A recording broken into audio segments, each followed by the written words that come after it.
Muy buenos días, tardes, noches.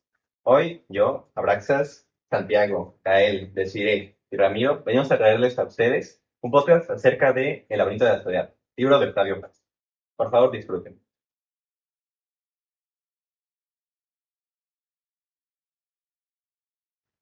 Muy buenas tardes. Hoy en CLLP, Club Literario de la Literatura del Pasado, hablaremos de un ensayo que nos han estado solicitando bastante, que es El laberinto de la soledad de Octavio Paz. Antes de empezar a hablar del ensayo, tenemos que conocer al autor. Octavio Paz fue un mexicano nacido en 1914 en la Ciudad de México. Él fue muy reconocido porque se decía que tenía un pensamiento muy profundo sobre la identidad mexicana. Ganó varios premios Nobel con sus obras, que fueron ensayos y poemas, y también trabajó en distintos países, como lo fueron la India, Francia y Japón. Todo eso le permitió tener, adquirir varias culturas y generar un pensamiento crítico respecto a la tierra en la que él había nacido. Había sido influenciado por el existencialismo europeo y por el surrealismo. Entonces, en 1950, que fue cuando publicó este libro, se encontraba en un contexto bastante complicado. ¿Por qué?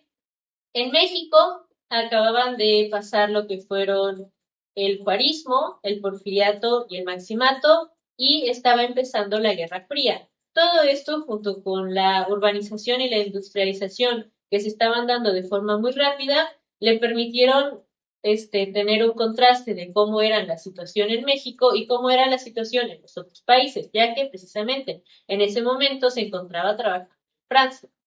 Así que empecemos con la obra.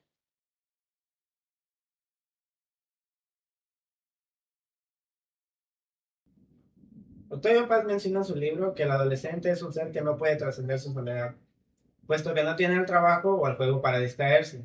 Se cuestiona el ser, cosa que el autor sugiere que sería mejor no hacer, y en vez de eso, empezar a obrar la realidad. El adolescente puede superar y olvidarse de sí mismo cuando empieza a obrar. En este momento deja de ser adolescente para pasar a ser un adulto.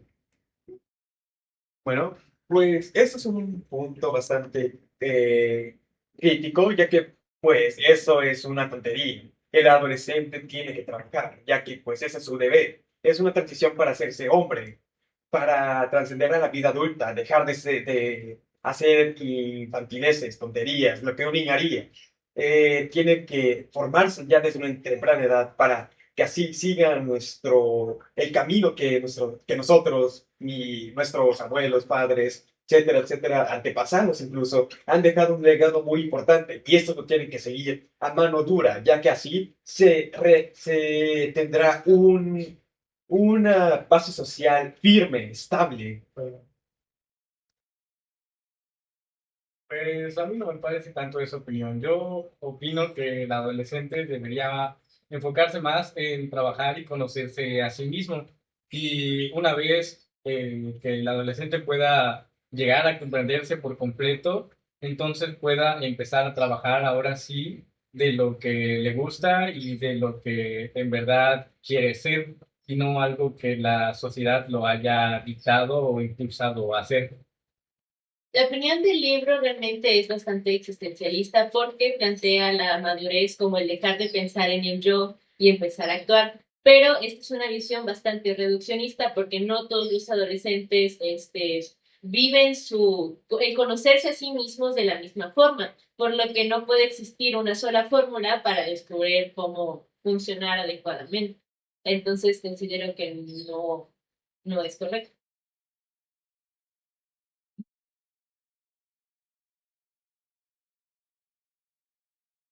Los pachucos rechazaban sus orígenes mexicanos e intentaron imitar a los estadounidenses, pero eso terminó aislándolos y en busca de atención. También generó un movimiento en contra llamado los Sweet Riots. Los pachucos me recuerdan al movimiento de Antifa de los negros. Me parece que lo que ellos intentaban hacer era, más que nada, no dejarse influenciar por la cultura de los Estados Unidos a la que ellos estaban yendo, ni de los mexicanos de la cual ellos venían. Más bien, me parece que lo que ellos intentaban hacer era establecer su propia forma de ser y diferenciarse de los demás, ser únicos entre medio de estas dos nacionalidades. Pero no olvidemos que los pachucos eran mexicanos en un territorio en el cual no tenían nada que ver con ellos, que era Estados Unidos. En vez de tratar de impulsar nuestra cultura, promover lo que es México en verdad, lo suprimieron. Eso, en mi opinión, es un acto de poca hombría de parte de ellos, ya que se doblegaron y no hicieron nada a cambio para que nuestro país, México, se oyera en todos los rincones de ese territorio, Estados Unidos. En cambio, los Substreet Riots, como se diga, ellos sí hicieron algo cuando vieron que se veían amenazados porque creían que los pachucos intentaban burlarse de su cultura. ¿Y ellos cómo reaccionaron? Reaccionaron como verdaderos hombres, como verdaderas almas de estadounidenses que se alzaron y pidieron esta burla, esa falta de respeto hacia su cultura. Finalmente, pues en esos tiempos, más que nada por parte de los estadounidenses, se veía muy mal a los pachucos porque decían que eran vándalos, que eran malvivientes, y como iban en contra de la norma, pues no los querían. Y en México se tenía un poco esta idea hasta que el comediante Germán Valdés, con su personaje de Tintán, logró cambiar un poco este estigma, volviéndolo como un poco más gracioso, cómico, o agradable. Y finalmente, aunque a algunos no les gustaba y a otros sí, terminó convirtiéndose un poco parte de la identidad de los mexicanos, porque también es parte de nosotros, independientemente de si lo vieran mal o no, pues viene siendo parte de lo que somos ahora.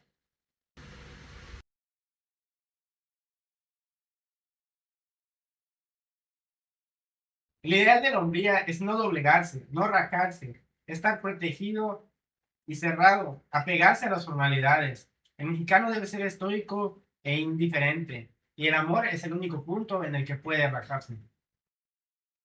Bueno, yo considero que estas ideas ya son algo anticuadas, la verdad.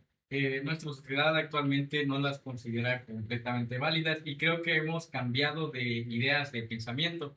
El no rajarse y reprimir lo que sentimos como mexicanos ha cambiado. Ahora, lo mexicano, si bien en algunos sigue siendo eso, también ahora ser mexicano también es más símbolo de amor y compartir ese amor y ya no solo reprimirlo o dejarlo con aquella persona con la que nos sentimos a gusto. Perdón que te lo diga, pero esas son... ¿Qué son esas cosas que hablas de liberarse a sí mismo, de amarse a uno mismo? ¿Qué son esas cosas, por favor? No estamos en una marcha gay para decir esas cosas. Nosotros estamos aquí para debatir un libro, el cual nos habla de lo importante que es para nosotros formarnos con mano dura, como nuestros abuelos, a nuestros padres y a nuestros padres a nosotros nos lo enseñaron. Eso es la base para una sociedad estable, firme y empoderada. Por más que me gustaría decir que las palabras de mi compañero son correctas, me temo que no, aún sigue existiendo esta idea de que el mexicano tiene que ser así, este machismo mexicano que existe. Pero finalmente, no sé si no se han puesto a pensar de que si tienen miedo de mostrarse vulnerables, tienen miedo de demostrar quiénes son realmente, no es hacia una mujer, es hacia el mismo hombre, porque son ellos mismos los que se oprimen. Entonces es ahí donde yo considero que está mal, porque tú te estás oprimiendo a ti mismo, los hombres se oprimen a sí mismos y también oprimen a las mujeres. Entonces, esta idea de el ser estoico, el no rajarse, es para mí una tontería.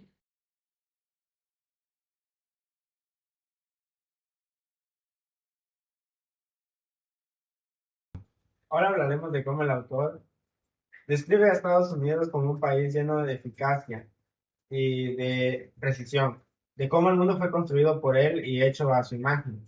Es un espejo, pero esto será una maldición, pues no es dueño del espejo y se verá sometido al sistema de trabajo. El estadounidense cree en sí mismo y no cree en los demás.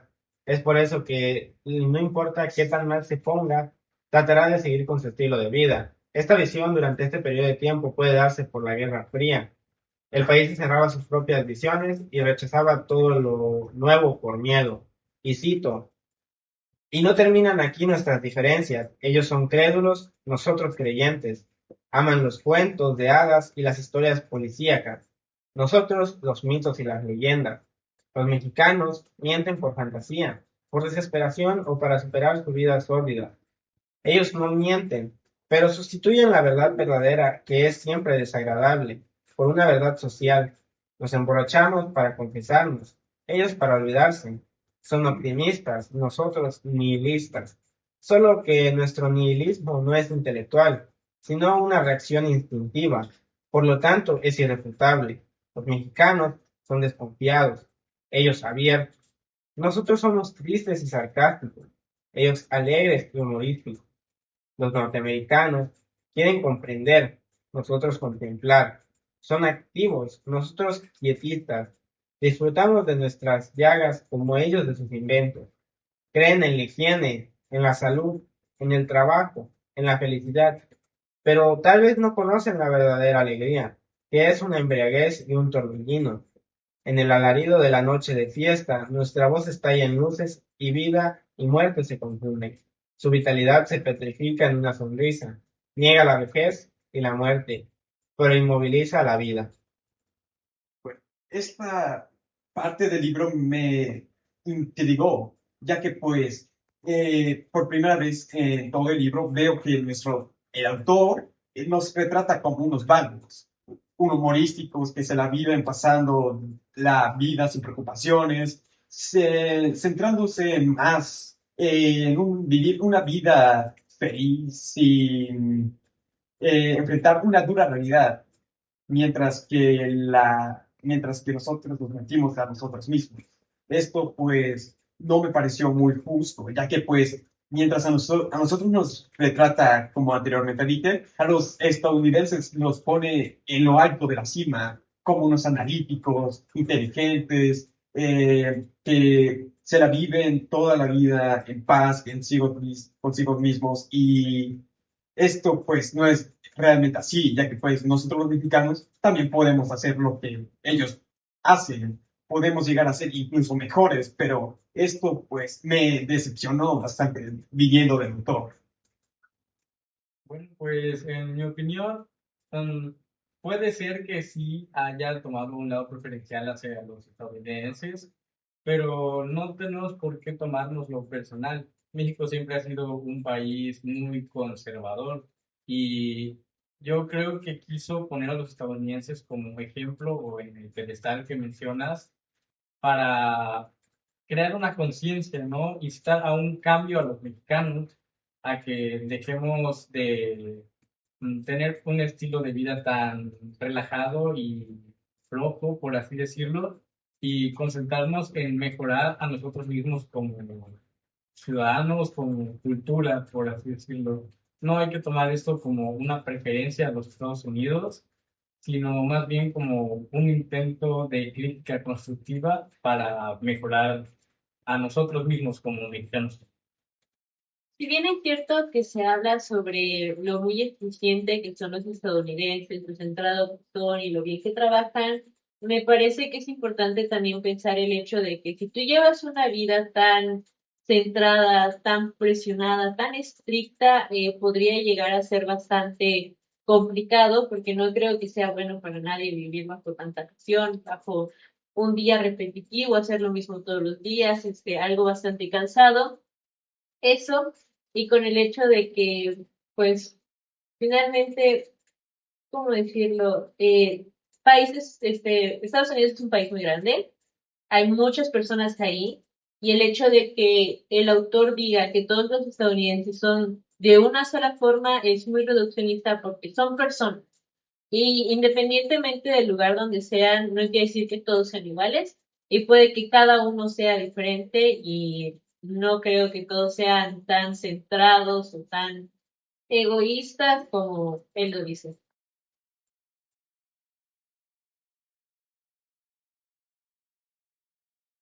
y ahora vamos con el tema de la chingada, un término que en toda Sudamérica tiene mucho significado. Etimológicamente en México tiene origen viniendo de chinastli, aguamiel fermentado, y chingaste es el residuo que queda en el vaso. Por otro lado, también se usaba para referirse a una mujer desgarrada. En México, la palabra cambia dependiendo del matiz que le das. Puedes ser el más chingón, aquel que es bueno en todo, o un chingaquedito, una persona que solo está ahí para molestar.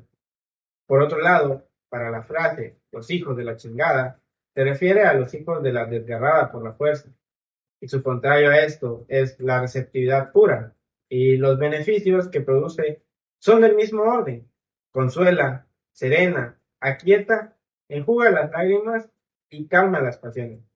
La chingada es aún más pasiva. Su pasividad es abyecta, no ofrece resistencia a la violencia, es un montón inerte de sangre, huesos y polvo. Su mancha es constitucional y reside, según se ha dicho más arriba, en su sexo. Esta pasividad abierta al exterior la lleva a perder su identidad. Es la chingada. Pierde su nombre. No es nadie ya. Se confunde con la nada. Es la nada. Y sin embargo, es la atroz encarnación de la condición femenina. Bueno, considero que también deberíamos tomar en cuenta a la chingada como un símbolo cultural de los mexicanos. La chingada es la violación de la mujer, la víctima histórica de México, además de representar algunas heridas de la historia mexicana. La chingada y el chingón, el chingado, son palabras que utilizamos normalmente. El chingón y el chingado son una representación de poder. El chingón es aquel fuerte, bueno, pudiente, y el chingado es lo contrario al chingón, es la víctima, el abusado. El chingón es el que abusa, el chingado es el abusado. Y nosotros, bueno, en la cultura mexicana, el chingón es aquel al que todos aspiran ser. El chingón es el admirado, el bueno, el mejor, y el chingado es aquel que es reprimido, que es símbolo de lo malo. Mm. Por otro lado, yo quisiera hacer énfasis en que pensemos correctamente cuando usamos el insulto la chingada, porque nosotros también hemos sido chingados varias veces. Históricamente, la conquista fue un acto donde nos chingaron. El mestizaje fue un acto de imponencia, y la Malinche es la chingada de México.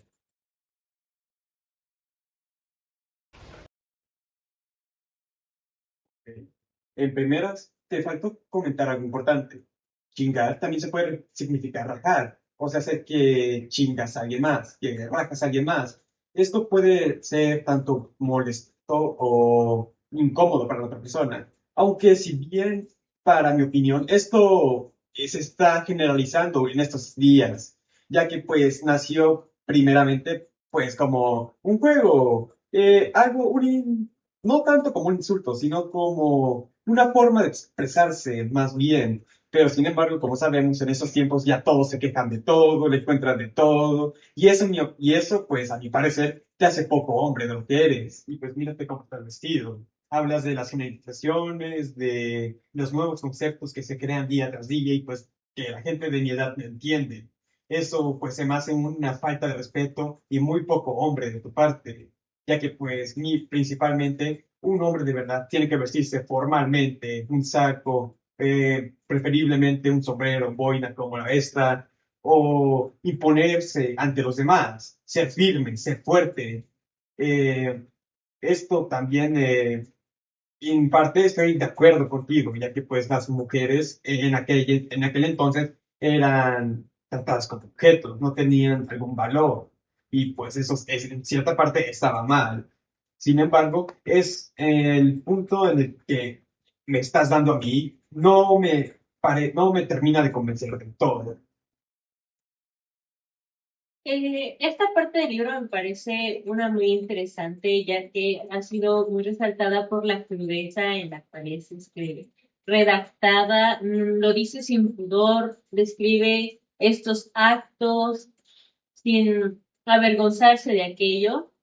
Y también tiene que ver por el que sea un poeta y que dicen, hay opiniones que dicen que también se ve muy poético, pero me parece más interesante el hecho de que en la actualidad se dice mucho esta palabra para varias frases todos los días y viene de un origen bastante violento y se supone que los mexicanos quieren separarse de esa violencia, se sienten avergonzados de lo que pasó, se sienten mal por eso, pero a diario afirman ese pasado utilizando estas palabras. Y también la ignorancia, el desconocimiento, de dónde viene esa palabra. Varias personas que no han leído el libro o que no tienen abuelos o gente que sepa de esto, no sabían que esta palabra viniera de eso, no sabían que tenía un significado tan fuerte. Y por eso cada día lo decían de forma despectiva a otras personas sin entender el contexto, de dónde viene, cuál es el poder que tiene esa palabra sobre las otras personas.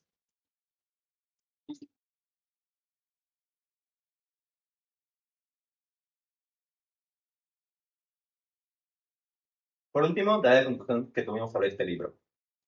Este libro nos presenta los axiomas mexicanos, quiénes somos, por qué somos, de dónde salimos, y nos da un contexto de su época. Esto me parece bastante importante debido a que pues, nos da a entender qué fue lo que pasó para que el autor definiera de esta manera.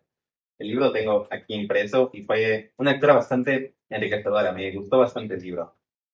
Aparte de darnos axiomas, que ya lo dije, nos da un comprendimiento profundo de nuestro ser, de nuestras raíces, de que por qué somos así y de cosas que normalmente no notaríamos, porque somos mexicanos, obviamente. Incluso si hayamos ido al extranjero o conozcamos personas que son de otros países, no lo consideramos. Pero lo tenemos tan arraigado, tan cerca de nuestro núcleo, que son cosas que no consideramos y que ese libro nos evidencia. Muchas gracias por ver y espero que tengan una buena noche. Muchas gracias.